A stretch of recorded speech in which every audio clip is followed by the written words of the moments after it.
Kasuhan! Kung sinabi nila si Marcos magnanakaw, pinasuko na nila.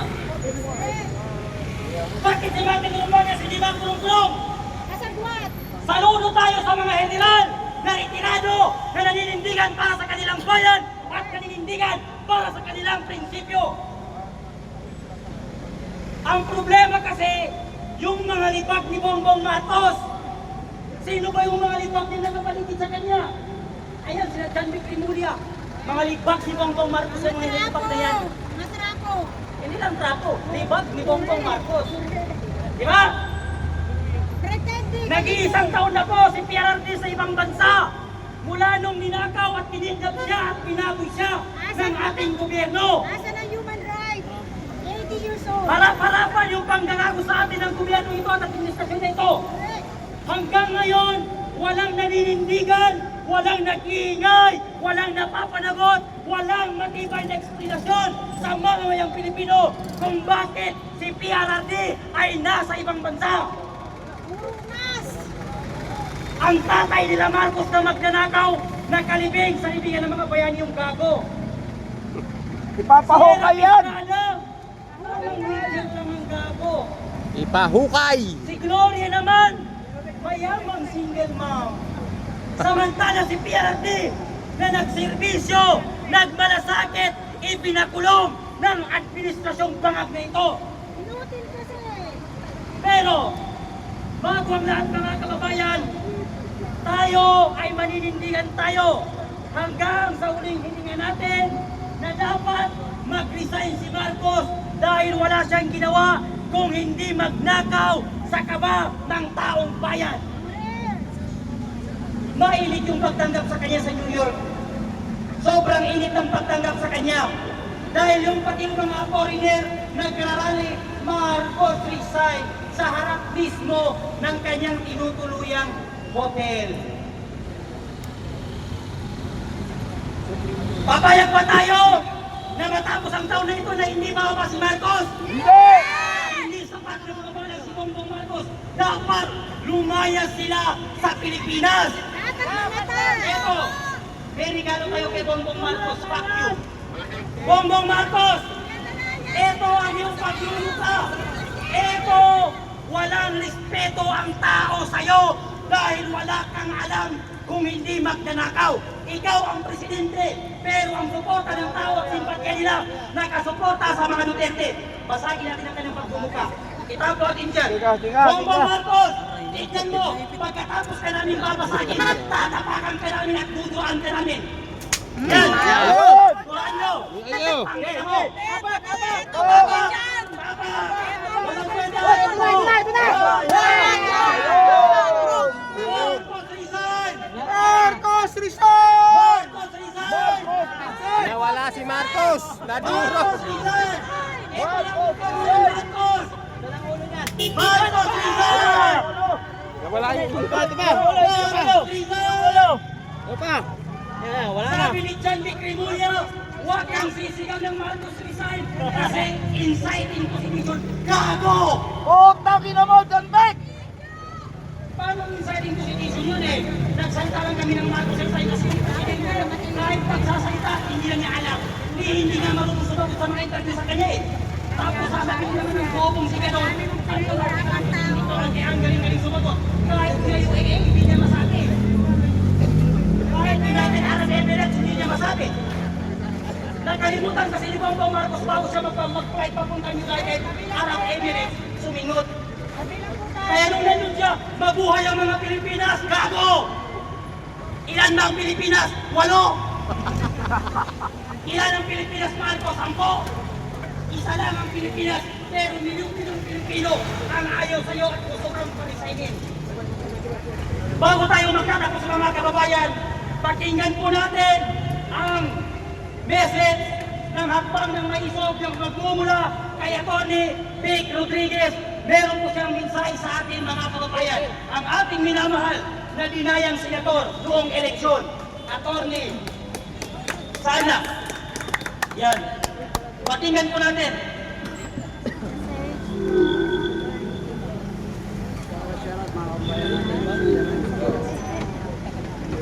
Senate natin. ulit. Tapos na yung ano namin dito. Hindi ka lang shoutout na lang sa inyo. Parang ayaw. Ayaw magsalita. Gusto niyan, gusto. Kaya, kabilang po. Hindi tayo magkabit. ay binibintang sa kanya. Siya po ay si Tatay Digong. Dahilan kung bakit ngayong araw ay nagsasama-sama at nagtitipon tayo ngayong March 11, 2026. Hindi ko nakalimutan ang araw na yun. Last year, ako po ay nasa airport sa Terminal 3 at ganoon din ho nakikiusap sa mga kasundaluhan na maaaring papasokin ang inyong dala yung kopya ng mga petition for certiorari ng Pagkakos upang matirmahan ni Tatay Digong. Hindi kami binigyan ng vaccine. Ito po'y labag sa ating saligang batas sapagkat kahit na sinong akusado, arestado o detained, meron siyang karapatan na makausap ng kanyang mga abogado any time of the day. Ito po'y maaga pa, alas 10 pa lang, alas 11 ng umaga, tanghalin ka pa, hanggang alas 5. Hindi po kami pinagbigyan, makausap at mapapirma si Tatay Digong. Nakiusap po kami sa mga sundalo sa gate sa Pilimon. Merong isa, opisyal, teniente ang kanyang rango. Sabi niya, pasensya na po ngayong 35. Ako'y sumusunod lamang sa utos ng nakakataas. Naunawaan ko siya. Ang sinabi ko na lamang, hindi ikaw kalaman, hindi tayo mas kalaman. Baka maaari, palusutin mo ito kopya ng petisyon ito upang mapirmahan kita.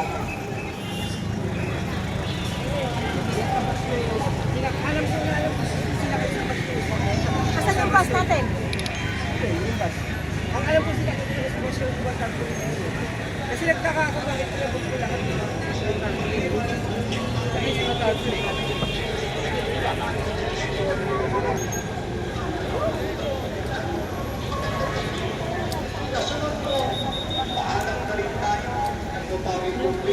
Sila na daw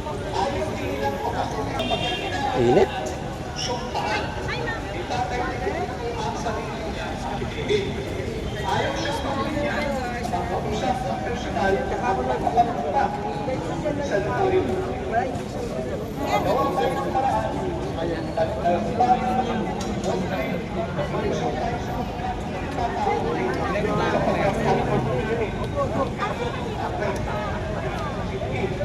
Ang administrasyon ito bago sa mga ibig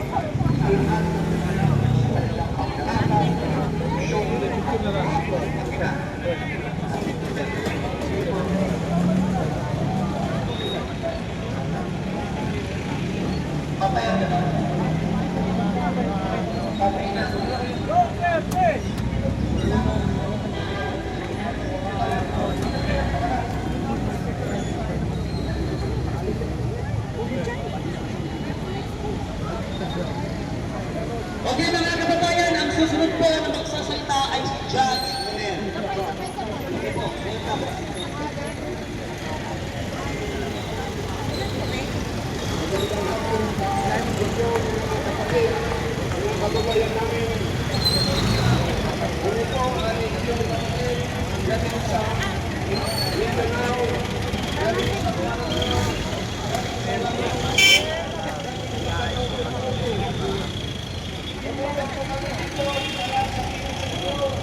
Uy, idol.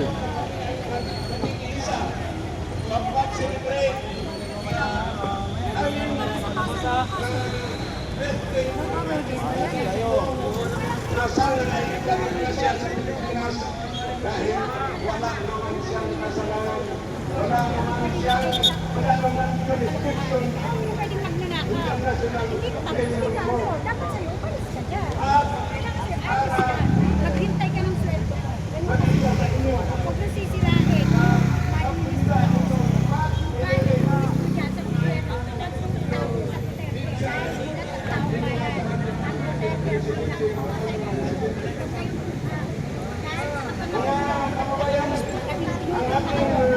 pa rin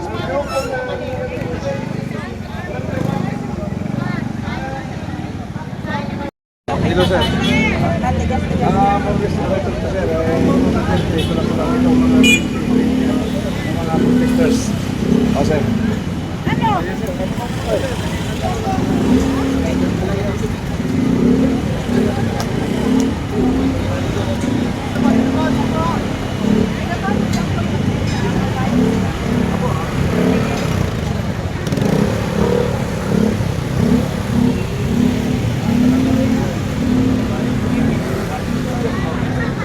Guys, si Robin Padilla yung nandun sa harap, kaya papakita natin sa inyo. Let's go!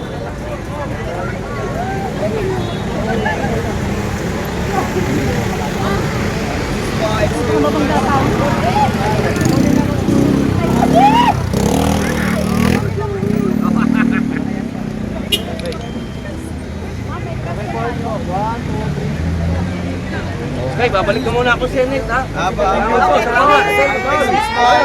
Makikiraan lang po, makikiraan lang. Kimay. Salamat sa inyo, salamat. Salamat, Idol! Salamat! Ingat po! Seto.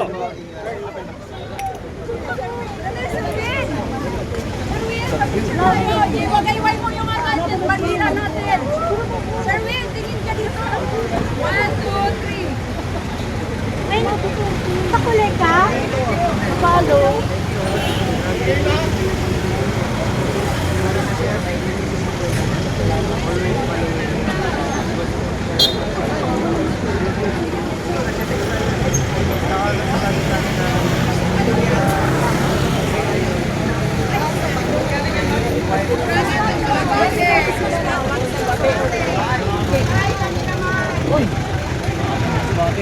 Ayun o. Mas bago siya, mas bago.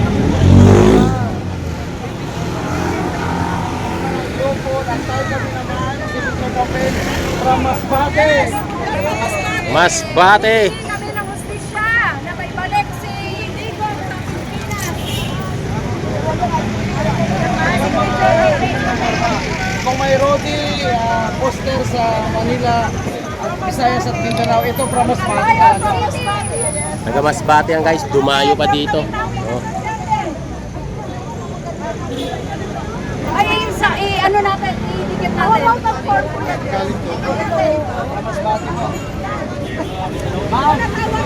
Guys, taga Masbate pa yan ha. Dumayo sa Metro Manila. Ay, ipaglalaban ka namin. Andito lang kami. Ipagdadasal ka rin namin. Maging maayos ang kalagayan mo dyan. Nandito lang kami tayo para sa'yo. At maninindigan hanggang sa wakas. Yes! Guys, ng Supreme Court, andito tayo nag-file ng petition para makiusap sa Supreme Court. Ano po yung inyong personal na kahilingan sa Supreme Court na may balik sa Tatay Digong? Humihingi kami ng hustisya na sana kumilos yung petition namin na may balik si Tatay Digong sa Pilipinas. Dahil malaki ang pagbabago nagsimula na wala siya dito sa bansang Pilipinas. So makita natin, ibang-iba ang kalagayan ngayon kesa noon. Maraming magnanakaw, nagliparan ng mga magnanakaw dito sa ating bansa. Simula sa Kongreso hanggang sa Senate Committee area. So, humingi kami ng hustisya na sana mabigyan ng hustisya ang ating mahal na dating Pangulo, Rodrigo Duterte. Ang anong mensahe mo sa sundalo at kapulisan po natin na unang tinakasan ng sahod ni Tatay Digong na ngayon ay di na ba naging instrumento ng mga magnanakaw na nasa gobyerno? Sana maisip nila yung ginawa sa kanila ni Tatay Digong. Dahil kung hindi dahil kay Tatay Digong, siguro hindi nila makakamtan ang dapat para sa kanila. Salamat sa taga Thank you. Masbate! Duterte! Duterte! Duterte! Duterte! Duterte! Yan. Yan na yan. Ibigay mo yan ka ano? Ibigay ni Ma'am Joey yan. Ay, ano? Ibigay ni Ma'am Joey yan. Yes, asan si Ma'am Joey? Nandoon siya. Sige, babalik tayo. Babalik na natin. Asan na yung isang floor o yung isang floor?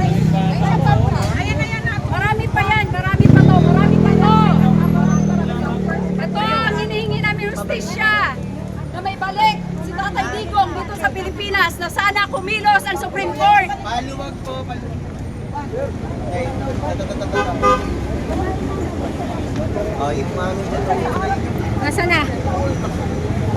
Lipat tayo, please.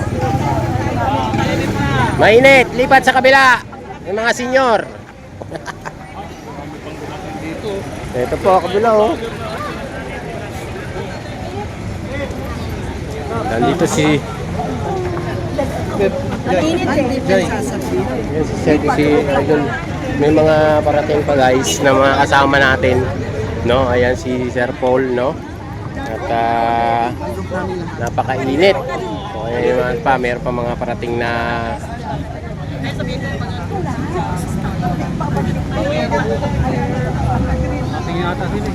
Mamaya pa yun eh. Alas 12 pa lang.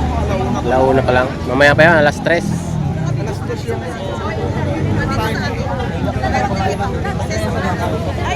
Pwede mo na kayo mag-lunch. Hindi pa. Yan, thank you very much. Sa inyo guys, ayan yung ating taga-Basmati pa yan ha, yung mga pumunta dito. Ayan guys. Mga taga-Basmati, dumayo pa sa Metro Manila. Parang bigyan ng suporta si Tatay Duterte. Grabe no, ganyan nila kamahal si Tatay Duterte. At lalong-lalo na ako, no, ganyan ko kamahal si Tatay Duterte. No? Yan, umabsent pa ako sa aking trabaho para lang makasa-attend sa ganito para kay Tatay Duterte, no? Hindi kabuwasan sa akin yung isang araw ko. Basta kay Tatay Duterte, lalaban kami hanggang sa huli. Mga kababayan natin, guys.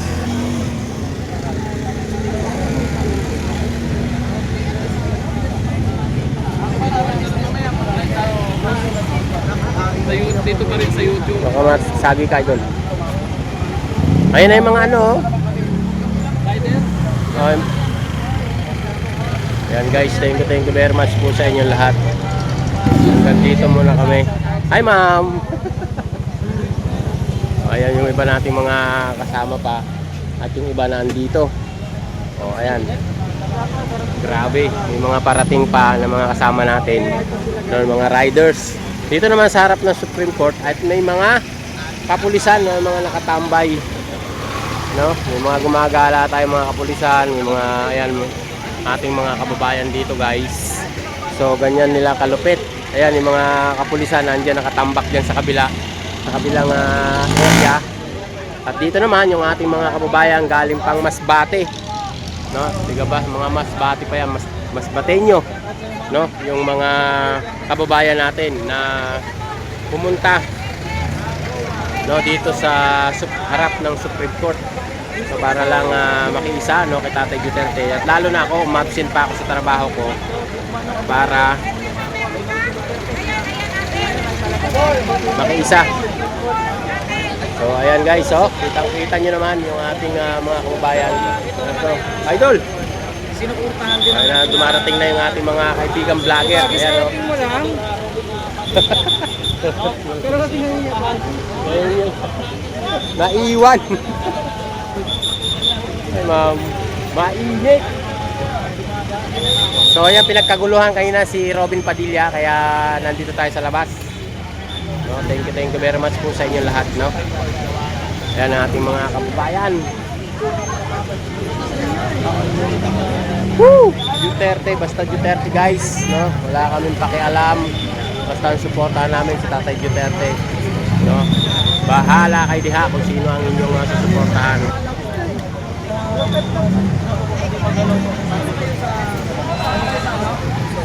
Save the Philippines Coalition.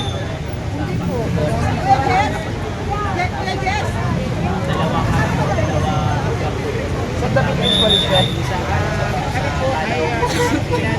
At saka pilang kasi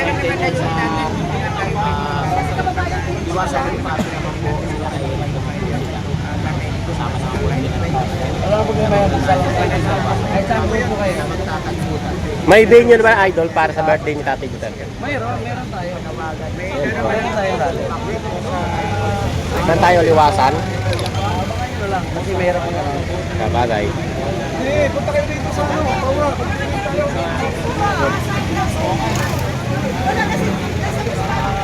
Ayan guys, no? Abang-abang. Hanggang doon guys, yung mga kabila sa pulis. Pulis po yun nandun. Ayan, pulis po yun nandun sa kabila. Ayan, dito kami sa harap ng Supreme Court. Ayan. Ayan ating mga kababayan. Hanggang dyan, sa dulo.